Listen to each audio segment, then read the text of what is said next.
A very good evening, everyone, and welcome to today's workshop. In today's workshop, we are going to talk about another um, root causes behind symptoms of autism. If you have attended our earlier workshops or you've watched our recordings earlier, we have in different workshops, we have spoken about different aspects, different reasons behind what is contributing to the sign and symptoms of um, autism like behavior in children. These can be heavy metals, these can be toxin load in the body, infections, various kind of infections, deficiency, etc., etc. So in today's workshop, we'll be talking about one of the infections which we see so commonly in children that we work with. And it will be a lot of information for parents who are attending this workshop today to get a better understanding of this correlation and understand this better. I request all of you to keep aside whatever else you may be doing and focus on the next 1 hour of this workshop.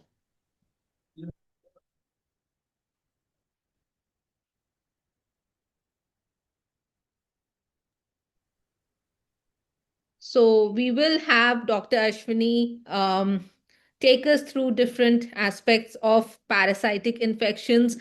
What are kind of symptoms behind parasitic infections? What is contributing to those symptoms? How is it giving various kind of behavioral symptoms in children? And what can we do about that? And towards the end, we will have a Q&A sessions where you can ask your questions. So I'm Dr. Ruhi Agarwala, co-founder Functional Medicine Clinic, and I have with me Dr. Ashwani Garg. All right. Over to you, Dr. Ashwani. Yeah, thank you. Thank you, Dr. Ruhi. Thank you, everyone, for joining in. I appreciate that you're taking a time in the evening. Well, as you know, we all may be aware, autism is not an easy problem. It's a tough problem. Now, that is one of the reasons we call it autism spectrum disorder. There are multiple things happening, multiple organ systems are involved. It is not just one diagnosis and we can do some therapy and fix it. Okay, it's a problem in the biology. The child's health is not good. There are various problems that needs to be taken care. And then as a parent, more we understand about what's going on in the child's body, we can take better decisions for our child. Or one of our objective to conduct these workshops to help you as a parent, what potentially may be wrong in your child. You can, understand the symptoms and possible underlying issues to it. Then you can solve the way you want to solve. That doesn't matter. You deploy allopathy, homeopathy, Ayurveda, functional medicine, integrated medicine. But importantly, as a parent, you need to know what is the play. A lot of time, parents go pillar to post from one place to another place because you don't see results, things like that, which is fine. As a parent, you're seeking more answers, and unfortunately, there are not many answers in the medical system also. This is where it is, right? A lot of time, we can give the child a diagnosis, but we don't know what's the play. We don't know what's going wrong, why it is happening, things like that. So this is one effort that we are trying to educate parents, and then we have done a lot of recordings already, and then we keep doing more also. Now, this is one point. Second important point, I mean, sometimes parent keep, raising these points, but this is another important point is the pathology in the child is a dynamic pathology. As the age will grow, the severity may grow. Let's say child today is mild. Tomorrow that becomes moderate, and next coming years it may become severe, or moderate become mild also if we fix the problem. So if a child today has less problem, doesn't mean it will remain less only. This is very crucial for parents to understand. So sometimes what happens, you do one kind of a treatment and your child has less problems, but you do it for some time and stop it. And after some time, you see that problem has increased. You may think, oh, because of the treatment, this happened, that happened. Sometimes the treatment is doing what it is doing, but at the same time, the problem in the body can increase and the manifestation can increase and severity can increase. So, one is we have to intervene as soon as possible. Second, we have to be detailed as much as it is possible. So when we are doing the treatment, now wherever you do the treatment, it's good that there's more details to the treatment. The multiple reasons to the problem and multiple levels of solutioning has to be done. But more detail it is better it is for the child. Now let us start with today's topic. Multiple behaviors, multiple issues child is undergoing, unfortunately. And based on what is the behavior, what is the issue, we have to look at differently. And today we'll touch upon one of the topic. I'm sharing my screen. Now, literature is abundantly clear today. Literature is abundantly clear that gut dysfunction has a role to play in autism. Not because child is autistic, the gut is bad. Most likely, because the gut is bad, child has autistic behaviors. So it is important for any practitioner, any kind of therapy, whatever we are doing, we should at least look at the gut and understand what is causing the problem in the gut.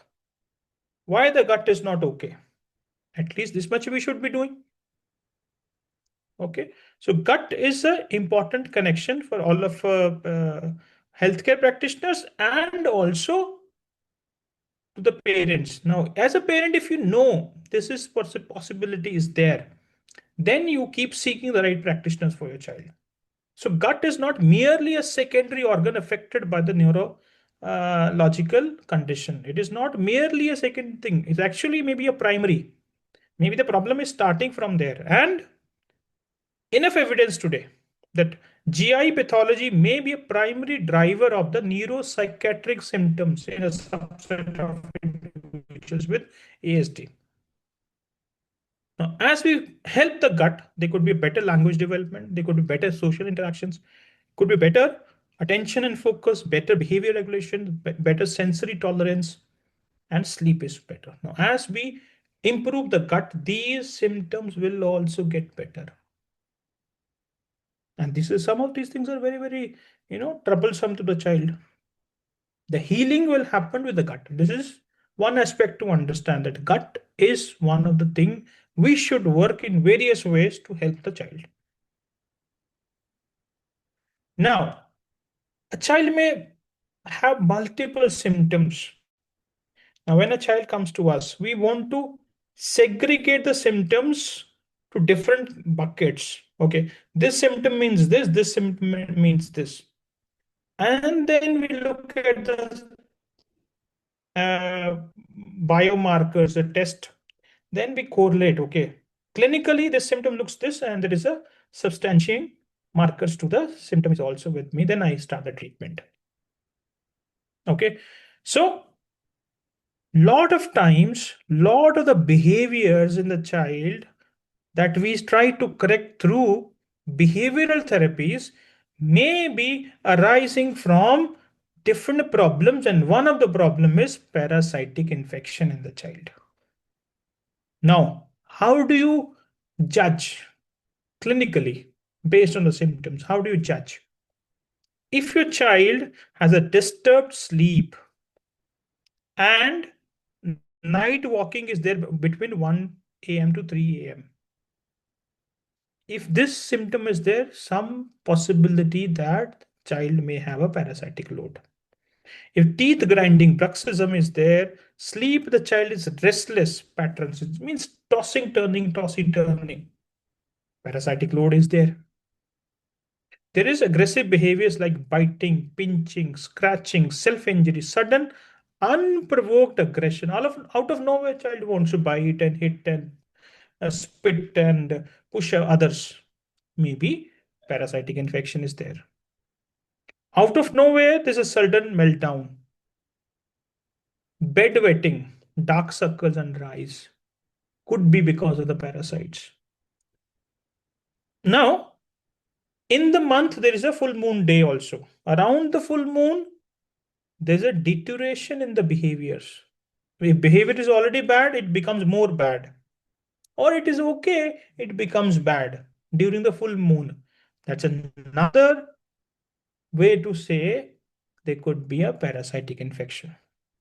And this pattern is remarkably consistent across children with parasitic burden. It is not that one or two children you see this. Majority, 80-90% children, you will see these patterns. So suggesting underlying pathology which is caused by the parasitic infections. Hope this gives you a little bit of a sense of clarity. If a child has these problems, there is a play. Frequent night walking, inconsolable screaming episodes. All of a sudden, sometimes parents will send us some videos recording. The child is crying, crying, crying, crying. Out of nowhere, nobody has been shouting on them. Nobody has been saying anything to them. It's just out of the discomfort in the body, there is an inconsolable screaming, shouting. They agitate, get more aggressive. Okay. They could be biting, self-biting, or biting others also. Head banging is another one. Then imagine, why would a child have a behavior where child is just beating his head, her head against the wall? You and me would not do it. How can that be a behavior when it is this behavior is so much hurtful? Unfortunately, we have ended up saying this is a behavioral problem. This behavioral problem actually manifesting from a discomfort, a large discomfort in the body, which is making the child do that level of damage to the himself herself. Then there could be perianal itching. That could be also one of the indicator. Abdominal bloating, which becomes more prominent towards the evening, parasitic infection. Some mucus in the stool also be there. So when appropriate anti-parasitic treatment is initiated, dramatic symptomatic improvement frequently occurs within 2 to 3 days. So sometimes you end up doing some anti-parasitics, you see some of the behaviors are getting better. That's also indirectly you understand that some of the behavior the child is exhibiting is because of the parasites. But unfortunately today, hardly anybody is looking at the parasites as one of the problem. And majority of the doctors don't even care. They don't even test for it. They don't even treat it. But there are blogs, there are parent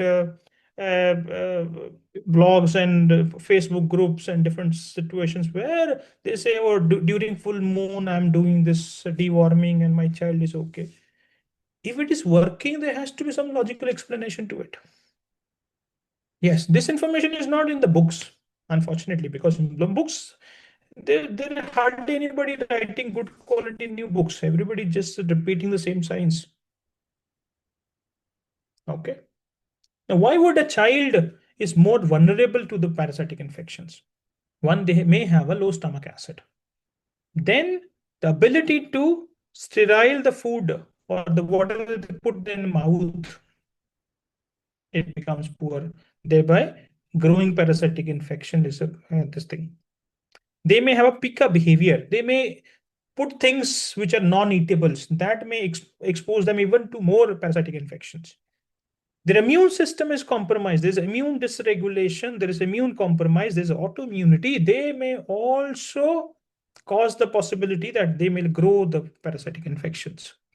Dysbiosis, gut infections is definitely there, which again favors the growth of the parasitic infections. Now, when the child is selective eating, not eating enough, nutrition is compromised, immune system is compromised, then also these parasitic infections can grow. So this parasitic infection triggers massive neuroimmune activation, creating a cascade of inflammatory signals that directly alter neurotransmitter systems and behavior regulation. Some of the behaviors are triggered by the chemicals released by these parasites. Some may ask, how will the parasite cause these behaviors? It's a chemical release leading to immune activation, leading to damage, leading to behaviors. So this is sort of the pathophysiology. Now, how parasites affect the brain? They will increase eosinophils. And eosinophil degranulate into response to parasites, releasing massive amount of histamines, and that crosses the blood-brain barrier and cause activation. Mast cells release mediators causing anxiety, sensory overload, autonomic dysregulation. Sensory overload means the sound is there, light is there, touch is there. I'm not able to handle the sensory inputs because of the parasites cause more excitation to the body and brain.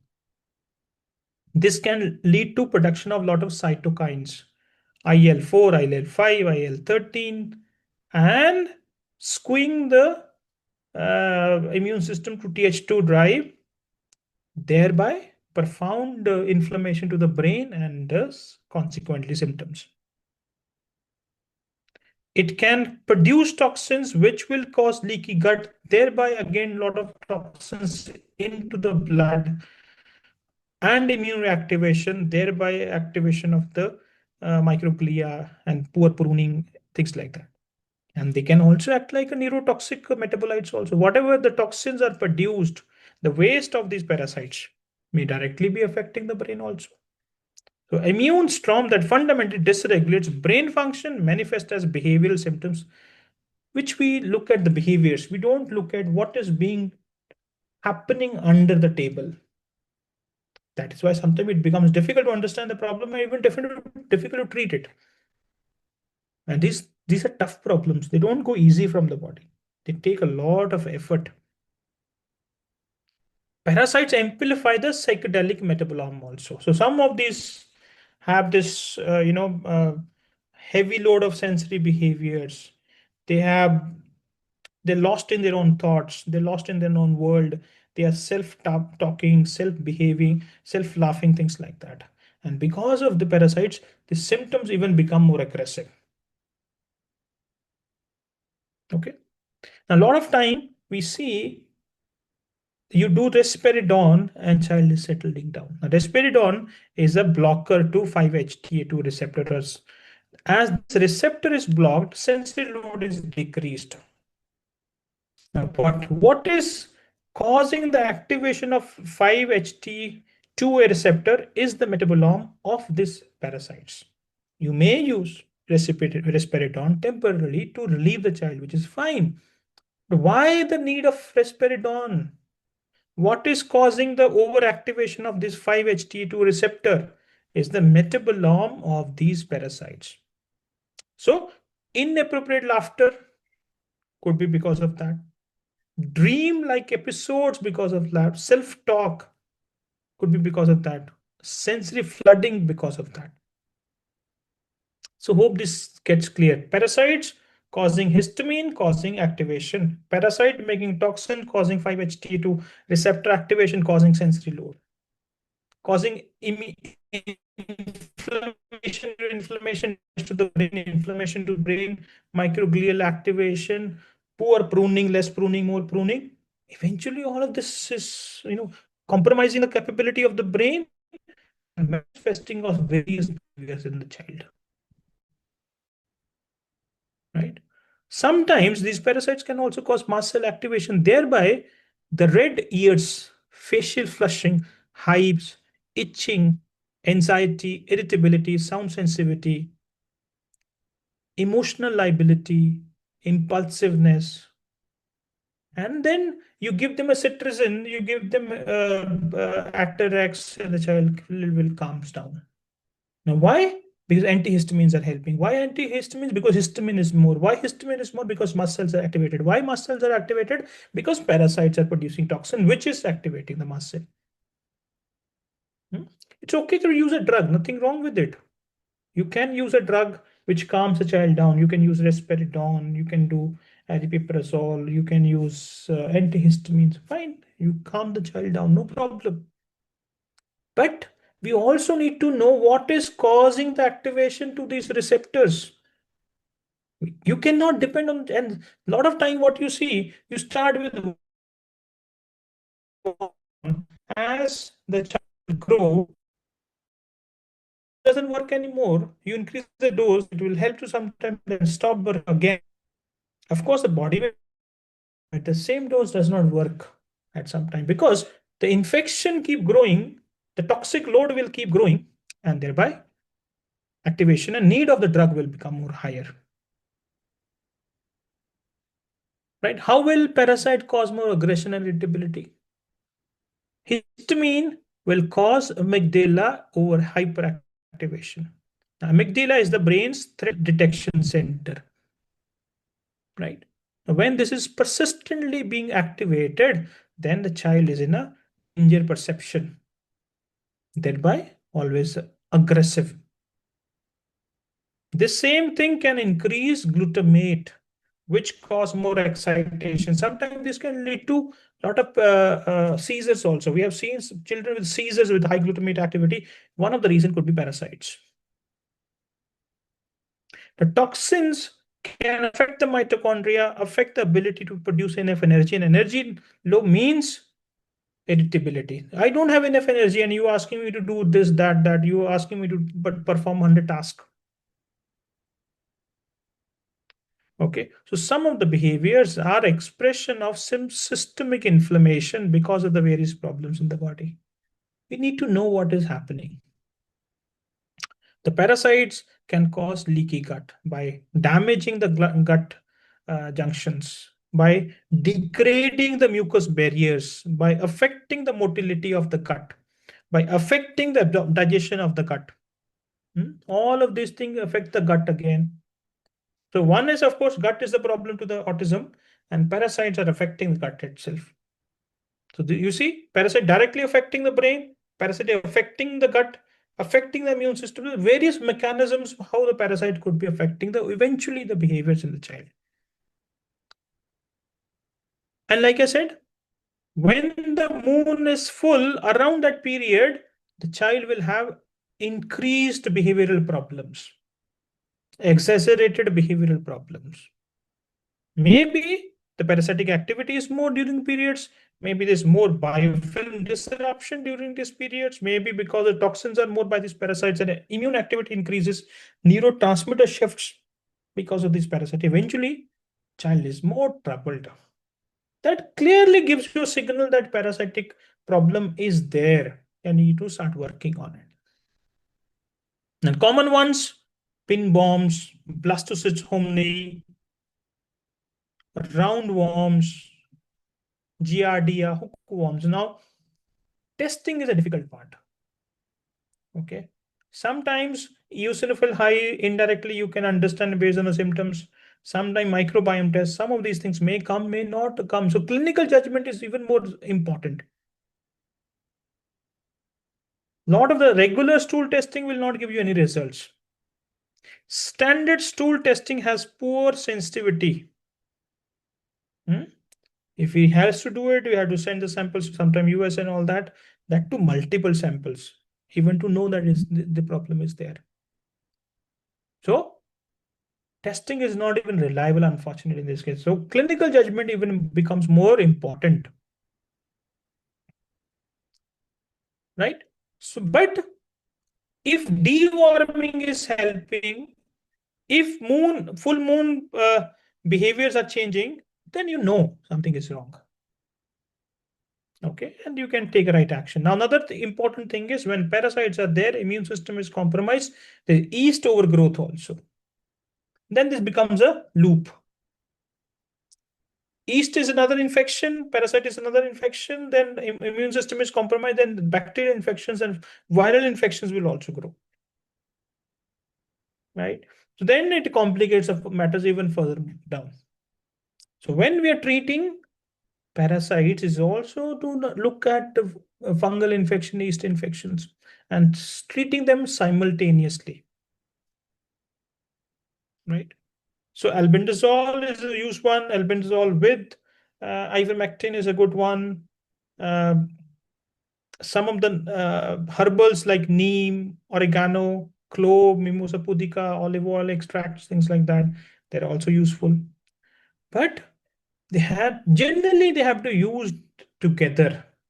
Herbals may help, but may not be significantly helpful. But unfortunately, you cannot use the pharmaceuticals for a long run. So it's like using them together simultaneously. So it is another very important thing to understand.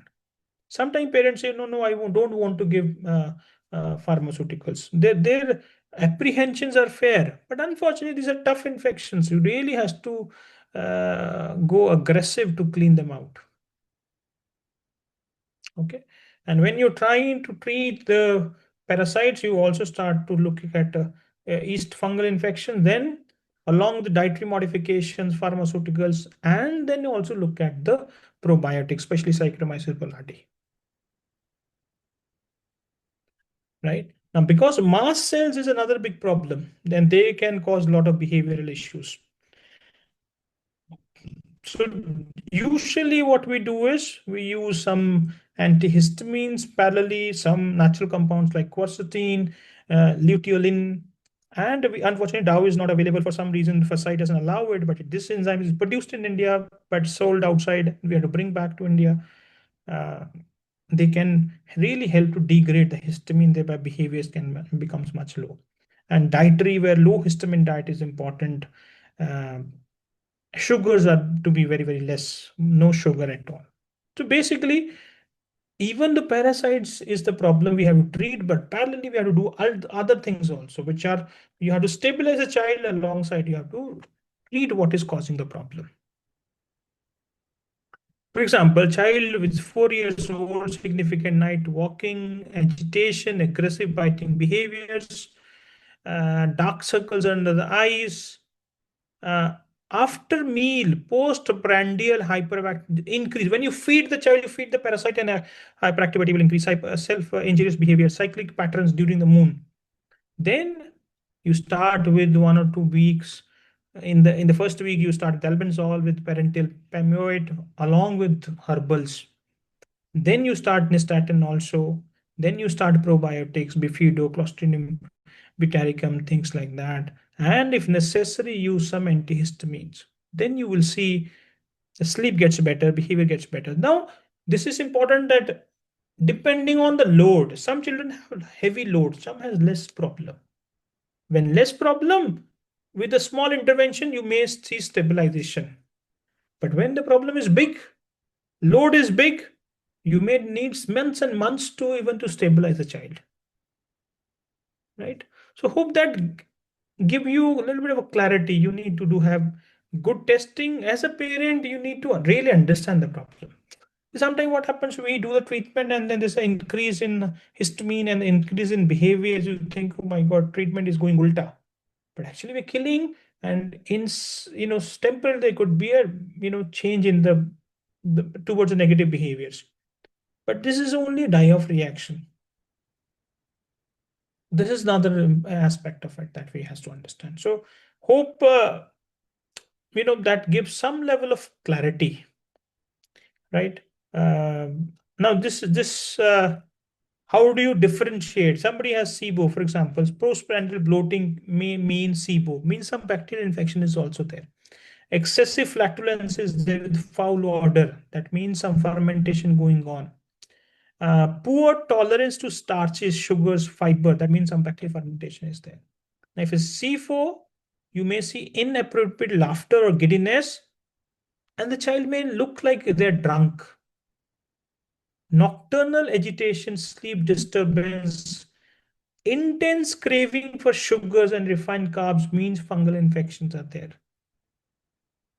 Perianal erythema or rash, some rash around the anus, that means some fungal infection is there. Parasitic, aggressive behaviors, biting, hitting, frequent night time awakening, hmm, and dark circles, parasites. And many of the children, they have all of these things. Then even it becomes more complicated to treat. But we have to treat right. If we know this is the problem, we have to work and treat it. A lot of time, infections will produce more oxalates. Oxalates will cause urinary problems. Frequency, urgent, they want to go urinate again and again and again. It's because of the oxalates. Okay. Well, objective of this is to bring to your notice that if a child today has these issues, there is a play. There's something troubling the child. Okay. As we parents of unfortunately, our child has a problem today. But the medical system doesn't really hold our hand and help us. So it becomes our own duty to understand the problem better and keep finding the right practitioners to solve different parts of the problem. You may not get all the answers with one person. One person may work with neuroplasticity while giving stem cells, which is fine. But baseline problem is also required to be solved. One person is only looking at infections, they're not looking at the immune system, they're not looking at the neuroplasticity. One person may look at the whole picture. So, as a parent, it is important that you know what you are looking for. Else, unfortunately, this is a tough problem. And as the time passes, problem may increase, may become more tough to solve also. So there's a right window to solve it, and hopefully every parent is able to find the right connect and right practitioner, right place to get guided and do the right things. Well, this is from my end, Dr. Ruhi, over to you. Yes, yeah. All right. Okay. So, parents, if you have any question, you can raise your hand and we will allow you to unmute yourself and ask.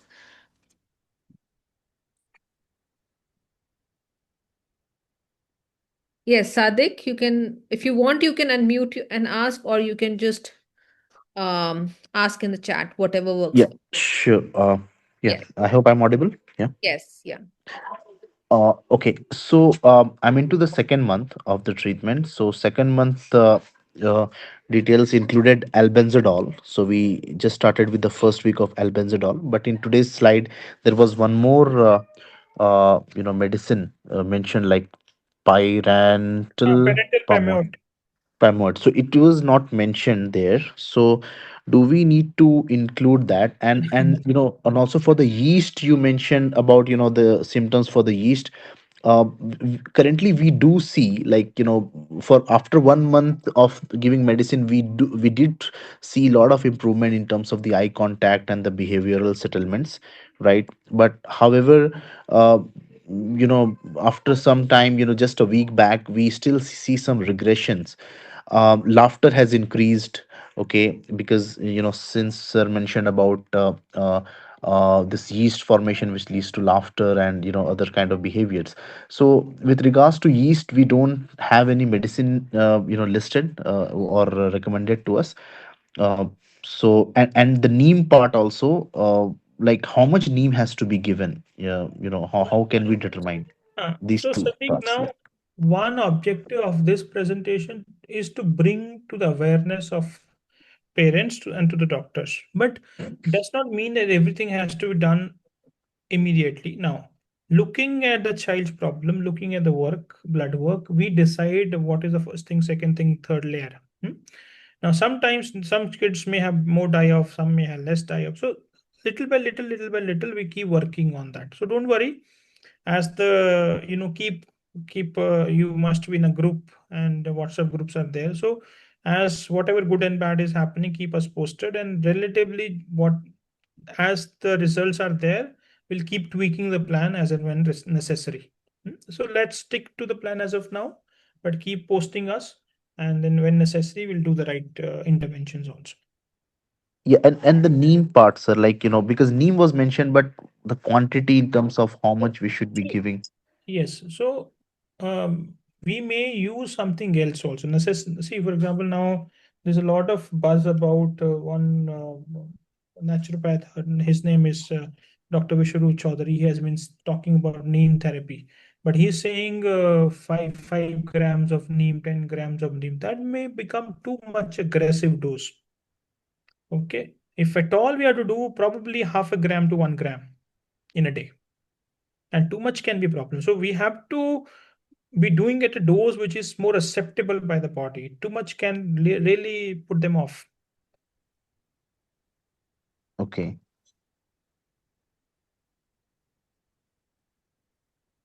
Okay. Thank you, sir. All right. So before we move on to the next question, I'm just launching a poll, and I request parents to just have a look at the poll, and you can answer the poll so that accordingly our team can connect. Okay. Madhu, you can unmute and ask. Hey, sir, I'm Madhuri, Nimit's mother. I'm in the continuity plan, Yes. second Yeah. continuity plan. Nimit, in this session, whatever you are saying, right, clinical symptoms, I can see all that in Nimit. Like sometimes he'll get suddenly aggressive, and during full moon time, behaviors will change. He'll become very aggressive, and he's Yes. 11 years old, and suddenly, some coming and scratching and beating me in the middle of the night also. So it's very unmanageable now because um uh, so we stay in Hyderabad. I'm thinking like we should try this FMT treatment with Dr. Chandrasekhar. What's your take, sir? If we have parasitic infections, can we go ahead and do the treatment and will it help? Well,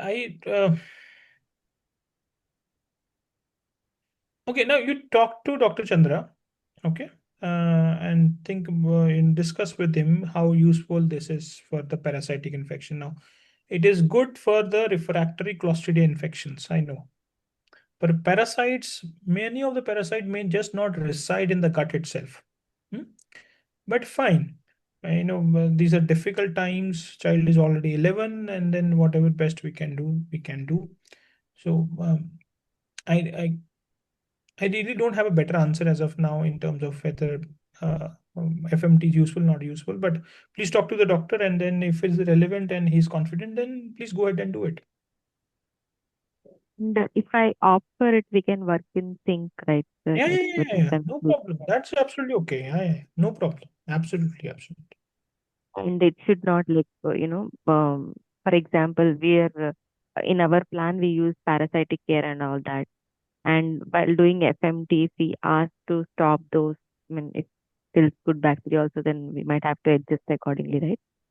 Yeah, yeah. Wherever from our side any tweakings to be done as per the need of the treatment of FMT, we'll make those changes. But like I said, I'm not so much aware how much and things like that. But Dr. Chandra is a better person to guide you.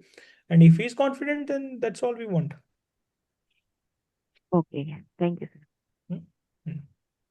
Okay, I'll take a question from the chat. So there's a question. Will the initial phase of the treatment start with running various tests to identify the root cause and then have a targeted treatment? So yes, that's how the process will be. You'll be asked to fill a very detailed questionnaire, and based on that, we will advise certain investigations. And then we will move ahead with the root cause analysis and make a personalized treatment plan for your child.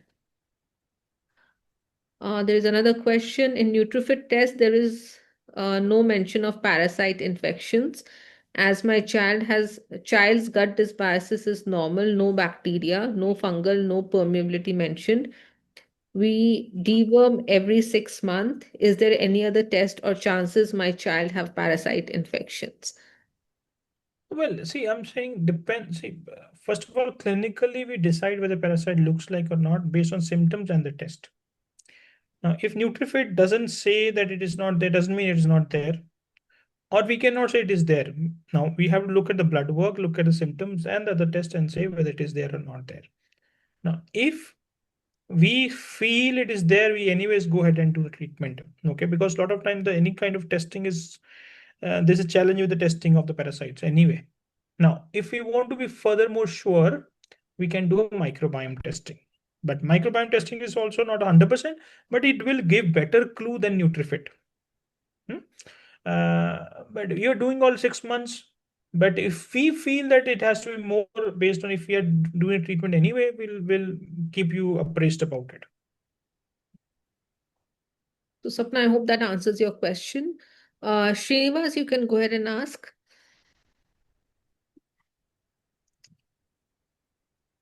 Srinivas, you are there? Yeah, hi. Yes, yeah. Ask your question, please. Hi, good evening.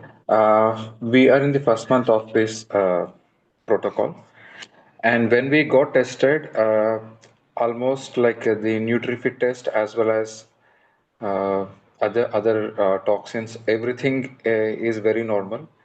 At least in the NutriFit test, most of the reports are like from green to little amber. And gut dysbiosis is also very clear, but and in that case, like how to understand. But we have most of the autistic symptoms. If the gut dysbiosis looks so normal, what could have been the right reason? And we don't have albendazole or something kind of things not in our treatment. Right. So, it depends on the symptoms. And let's say it's completely green, Nutrifit is green, then fine. But anything away from the green, if symptoms are there, away from the green still becomes positive to the child. That's one.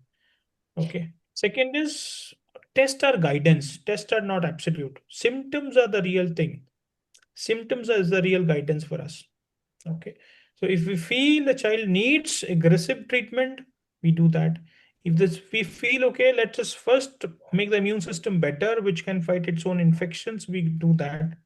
Okay. So depending on how much is the problem, what are the markers saying, things like that, based on those judgments, we make a first call. And sometimes the first 3 months, we don't want to always be very aggressive also in the treatment. We want to go slow and see how child is able to respond. Some children can take this antiparasitic easily.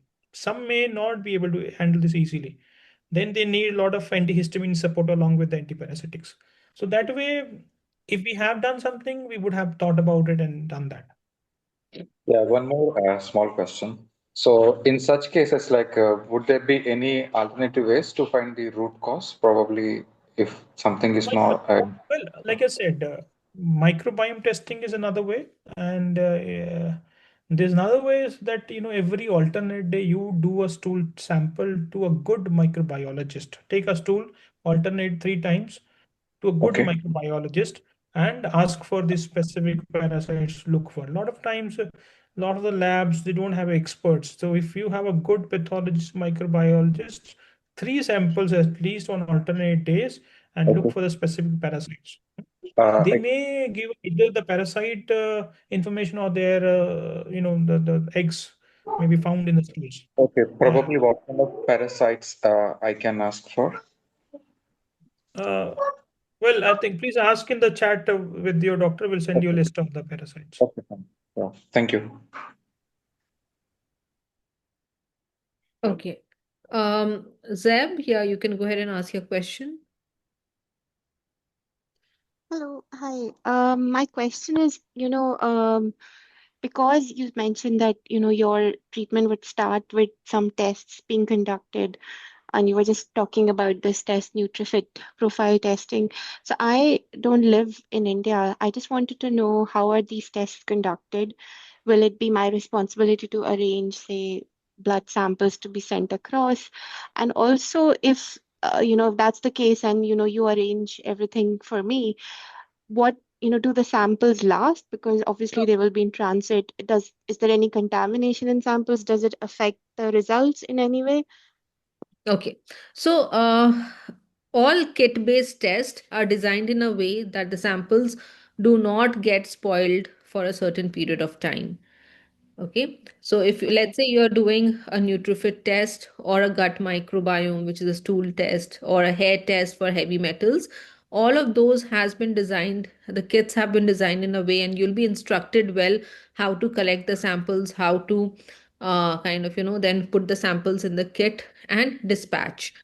In terms of So the Nutrifit is just few drops of blood and urine, which has to be dried and then put into the into the kit, and you'll be instructed well how to do that. So there are no chances of contamination in the transit. So all that Okay. is done well.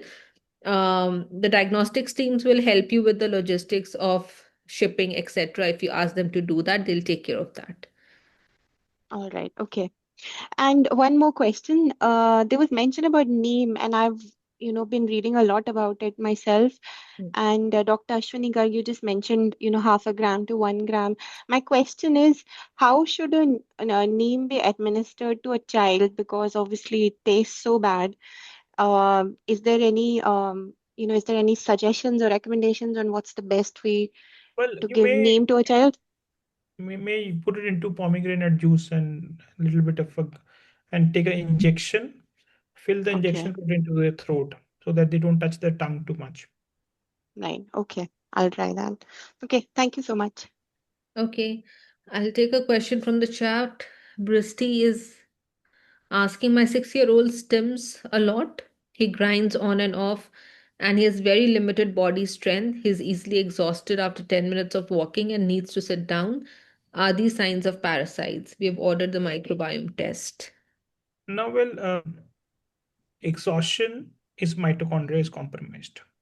Mitochondria can be compromised because of parasites or because of other things also. Now, stimming is because histamines or hyperexcitation. Histamines can be because cause stimming. So, and histamines could be produced by parasites. So, one of the pathology could be parasites. Yes, very likely. Okay, so I hope that answers your question, Bristy. Suvarnalata, you can unmute and ask, please.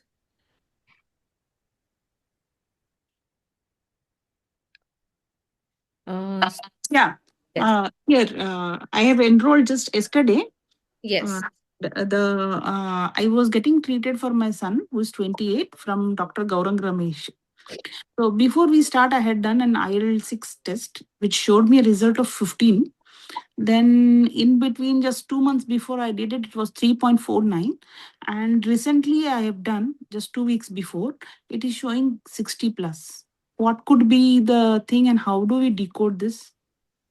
Well, there's an immune trigger, and one of the trigger is infection. One of the trigger is leaky gut. One of the trigger certain foods itself. Okay. Anything which is stimulating the immune system may increase the cytokine, and one of the cytokine is this. So most likely infections is one big play. Infection, what kind of infection can be there? Well, like we discussed, parasitic, fungal, bacterial. Okay. These are, and within that there could be variety of things, right? Broadly, bacteria, fungal, parasites. Off late, he is having huge sleep disturbances. Then most likely parasite is one of the possibility. Okay. Okay, sir. Okay.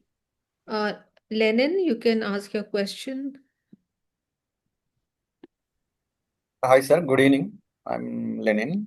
My son is 5 years. We have recently enrolled. I'm a doctor by profession. I'm a surgeon by profession.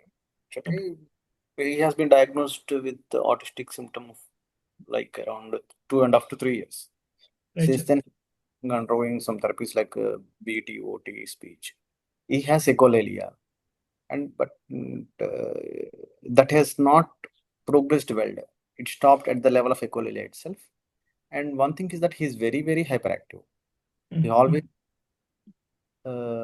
craves for food. He's keeping his hands in his private parts. Like we thought he's touching his anus, so I thought he might be having worms. We are deworming him with albendazole ivermectin. And his sleep pattern is good, but he'll be twitching in the sleep. I'll be sleeping. Every time I lay hand on him, one of the other muscle will be twitching. I don't know whether it is due to deficiency or some parasites, but he'll sleep, but not sound sleep. Previously, before these symptoms, he used to sleep very sound. He'll not get up in the middle also.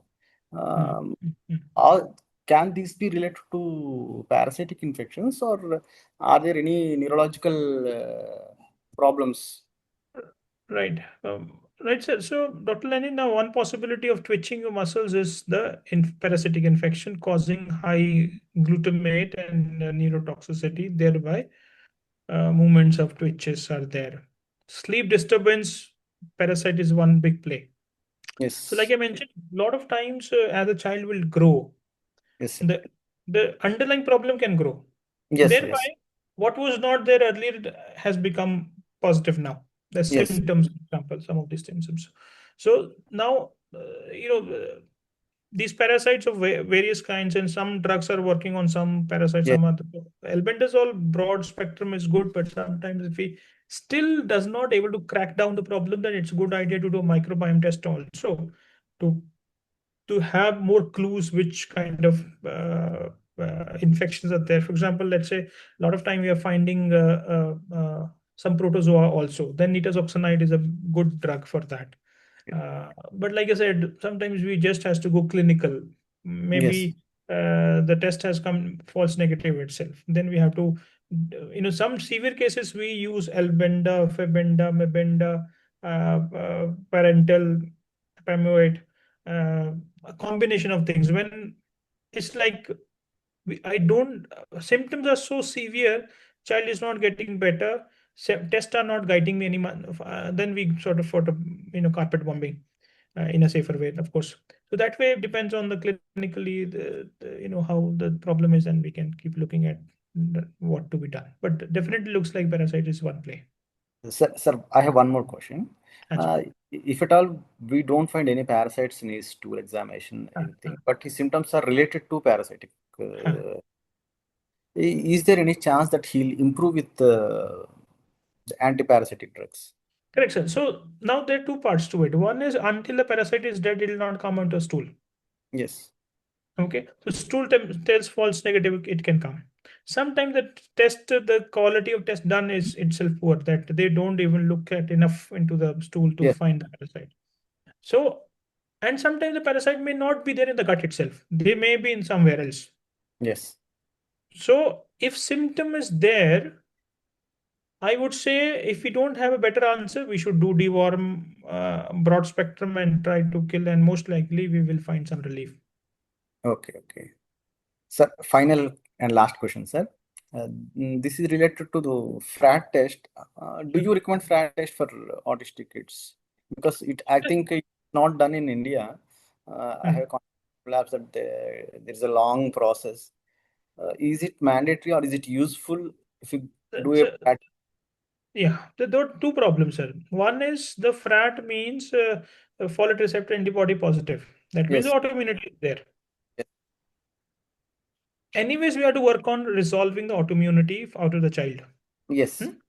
Now, second is, let's say cognition is poor, Yes. language is poor, Yes. and FRAT is positive and highly positive, then Okay. it gives an indication to give folinic acid. Yes. Okay. So there is a lab in Hyderabad called Yoda Labs. Okay, sir. They are doing, but probably they may arrange a sample pickup, but you have to get the blood drawn. They may only help the pickup part, but you have Okay. to hire a local guy who can draw the blood and prepare the sample so that they can pick it up and then take this run in the lab. You're Okay, the sir. labs. Okay, sir. Sir, if it possible, can any of your colleague or send those details to my sir? Sir, please You can ask ask in them. yeah, I think you are under our treatment. You can ask in the WhatsApp group and we'll try to support. Okay. I'll take two questions from the chat. One is Sadiq is asking that he was not recommended the stool test, but he sees a lot of symptoms, including hyperactivity, including during full moon. Do you think we should go for the stool test? So, Sadiq, now, if I have given the opportunity, every child I'll do microbiome, blood, organic acid, and hair test. Okay. But because it becomes expensive, I start with the bare minimum. Now, if you are okay, please do that. It is a good way to have more information. We don't do it just to restrict the cost. because sometimes parents have already been spending a lot of money, effort in various forms and shapes, and they're already depleted. So, but if you can do it, please go ahead, do it. All right. Sorry, I have a question on the same line. Uh, so my question is, like, if it suggests that okay, there is a yeast or parasite, so still, like, will albendazole will suffice for yeast and parasites both, or we need to go for some further thing? Sadiq, now the microbiome will tell which parasite is there or which kind of fungal yeast infection is there. Then we become more specific into a treatment. For example, if protozoa is there, then we may do different things. If form of the yeast mold is different, then we may choose a different drug. So based on that specificity, we can tailor our treatment. Okay, so I would rather feel that we can go for it, because Yes, the symptoms of yeast that you mentioned in your presentation, nowadays we are seeing more of those kind of symptoms, right. right? Please So go ahead and do it. Absolutely useful. okay, fine, thank you. All right, we'll quickly take 2, 3 questions from the chat. Sandra is saying, my daughter is a non-verbal with limited spoken words. I would like to understand whether parasite infections or gut health imbalances could contribute to delayed speech or communication challenges. Now, let us understand this little more in depth. Now, speech, communication, language, comprehension, all a part of the brain health. Something has affected the brain health. Now, child was growing, brain should be growing parallelly. Something has been halting, stopping, or causing some level of damage, degeneration, which is the problem. Now, one of the thing which can cause degeneration, neuroinflammation, or halting the growth is inflammation, neuroinflammation due to autoimmunity. And one of the reason of autoimmunity could be the infections, and one of the infection could be parasites, right? So when we clean the infection, potentially we calm down the immune system, thereby the further damage we can halt down. But still we has to improve the neuroplasticity of the brain to kickstart the repair process. So removing the infection will remove the possibility of further damage. But kickstarting the repair, we may still has to do the neuroplasticity work, where initially we do basic supplementation, things like that. Then second layer, we may use some nootropics. Third layer, some peptides. And fourth layer, probably, now it is a banned thing as per the Supreme Court. But, mesenchymal stem cells has a potency to regulate the immune system and also to help build better neuroplasticity. Okay. So then once the problem is taken care, then you can stimulate the neuroplasticity, and then let the nature guide us, help us, and hopefully we try to recover as much as it is possible.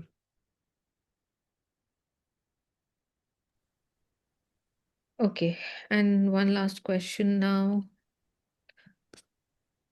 Uh, is there any harm in deworming, even if there's no parasites or infections? Well, I think the standard rule is every 6 months. But if we don't have a problem, 6 months is fine. Do it every 6 months. But unnecessary drugs are, you know, if you want to do deworm through herbs, neem, giloy, tulsi, once in a while, this is fine if you don't problem. But 6 months, once in 6 months, drug is still valid. But beyond that, I don't think we have a reason to do it. Yes. So all right. So parents, I hope you could find answers to some of your questions today. And the session was insightful. In our upcoming workshops, we will come up with another topic which would be educational for all of you. My team has shared the community link, their WhatsApp numbers in case you want to connect and stay in touch with us. So with that, and yeah, Thanks, Anwar and Vijay, for working hard in sending out invites and having people join this workshop. Thank you, ma'am. Yes. Thank you, sir. Okay. All right. So have a great evening, everyone. Thank you.